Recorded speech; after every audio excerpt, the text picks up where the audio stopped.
May bago na namang policy sa NBA na pinagkasundoan ng NBA at Player Association na bawal gumamit ng mobile devices at SOCMED during game ang mga players at coaches. Meron kasi mga gumagamit ng kanilang mobile device kapag nasa game mismo, either kapag wala sila sa court or kaya halftime break.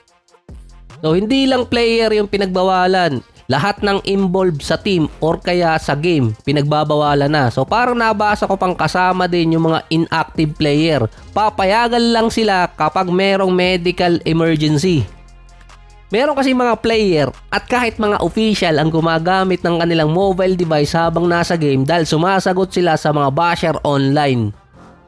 Meron kasing official dati ang napilitang mag-retire na mahuli siyang merong burner account, si Eric Lewis, na sumasagot siya sa mga fans na against sa kanya at sa mga game na hinandle niya na merong questionable call. Eh bawal sa mga official ang sumagot sa mga fans na related sa game. So ito allegedly lang. Noong mga 2000 pa, meron kasi mga referee ang napapaghinalaan na nakakaapekto yung mga tawag nila sa game. Ang pinaka-notable doon si Tim Donaghy o Tom Donaghy na hanggang FBI inabot yun.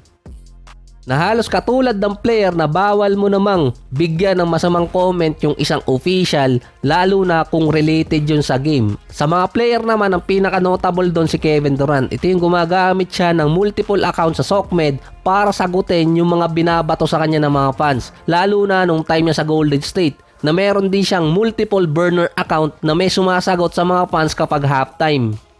Binan ng NBA ang mobile device sa mga player at coaches para magkaroon ng tinatawag na parity ng game. So mali pala, integrity pala ng game dahil sa nangyari kay Jontay Porter na nahuli siyang tumataya sa mga laro.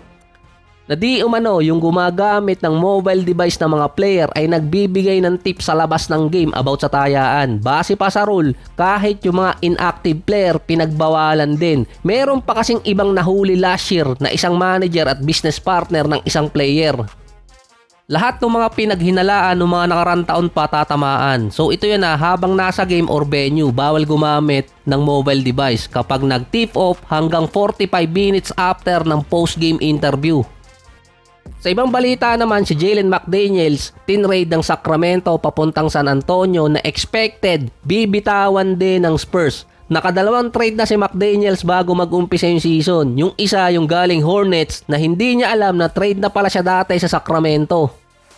Base kasi doon, gagawa pa ng isang trade ng Sacramento na kailangan nilang lakihan yung may iwan sa second tax apron para hindi sila abutin ng restriction. Available pa sa market si Zach LaVine at si Brandon Ingram. Kung financial aspect naman, si Brandon Ingram yung pinakamalapit na makuha ng Sacramento kumpara kay LaVine.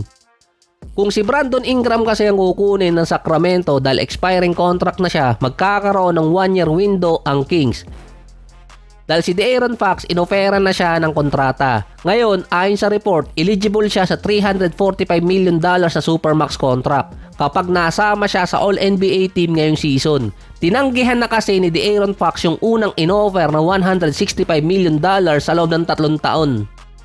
Yun pa lang kasi ang pwedeng i-offer ng Sacramento Kings so far ngayon. Pero kahit hindi siya masama sa All-NBA team selection, magiging eligible pa rin siya next year sa $229 million na kontrata sa loob ng 4 na taon.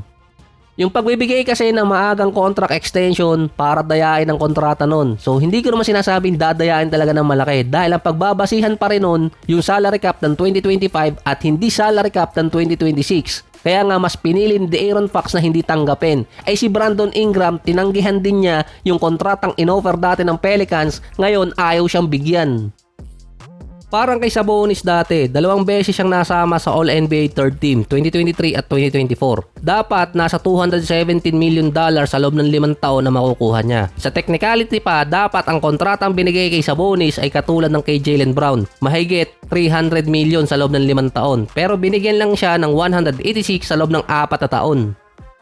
Kahit naman lumipat si De'Aaron Fox ng ibang team, aabutin pa rin siya ng $229 million or $200+ billion kahit anong team yun. Kapag pumirma din si De'Aaron Fox sa offseason, mawawala na yung window sa Kings para makakuha ng katulad ni Ingram or ibang player na may malaking kontrata din na ipapalit.